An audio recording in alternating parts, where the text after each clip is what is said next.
that. So just loading it right up into the handle how it sits. The nozzle's upside down. Keep going. Another spot there.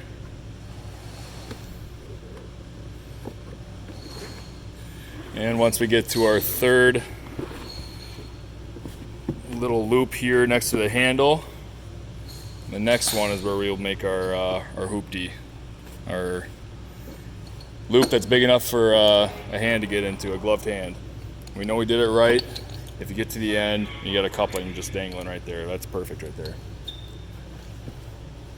So get that connected up. The loops just kind of serve as a quick little spot for you to know. Obviously the coupling, you're halfway between 100 feet on each individual stack. So perfect, just big enough for a hand to fit in there. And Jamie's gonna throw a little loop in her side as well.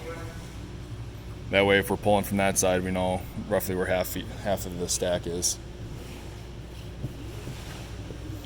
And this, I kind of like to leave it a little bit short. So you can kind of see how we got the handle here making a big impression up on this load. So kind of load these a little bit short. We got more than enough room. So by the time we make our last pass up here, it'll be nice and flush.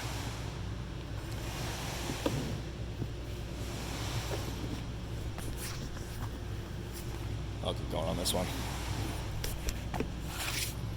So now it's nice and flat all the way across the top because you put those two little earlier loops in. It doesn't really change a whole lot, to be honest with you, but all right, so now we got the second coupling. That means we got 100 feet in this stack. So what we're gonna do is we're gonna take this and slide it down and start loading from the other side. This is the only way we do this for engine 14. If you're looking at engine 12 or engine 11, you're gonna do it where this is disconnected and you take your female end of your back 100 feet, connect it up, and then just start loading and you connect the two couplings at the end.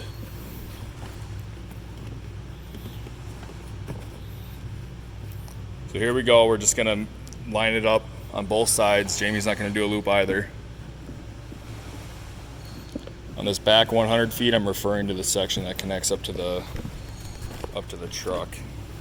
The front 100 feet is the nozzle stack.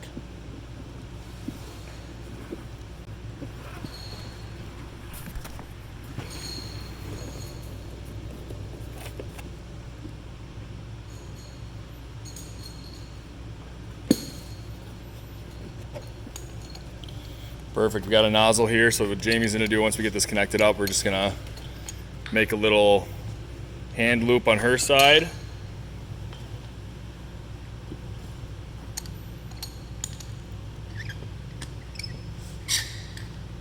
With this newer stuff, it likes to retain air since it's fresh hose, so kind of helps to leave it disconnected and load it last so you don't have big air pockets.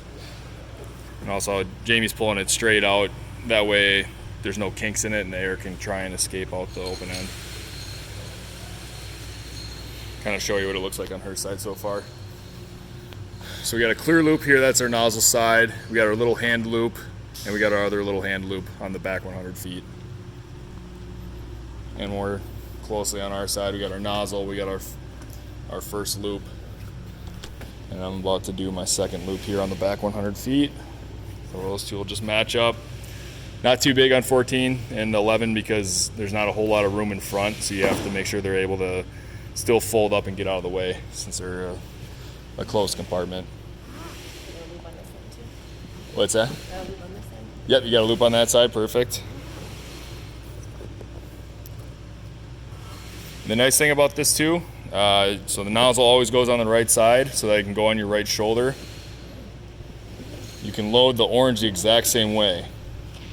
All you got to do to load it into the truck is just flip it around and put the tray in the other way so that the nozzle is going out the driver's side.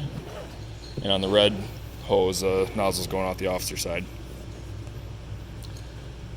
And there we go. So on 14, this would come up here and connect up in since top feed. You know, if you're on the orange side, you just drag it over and connect it up here, even though you got your nozzle right there.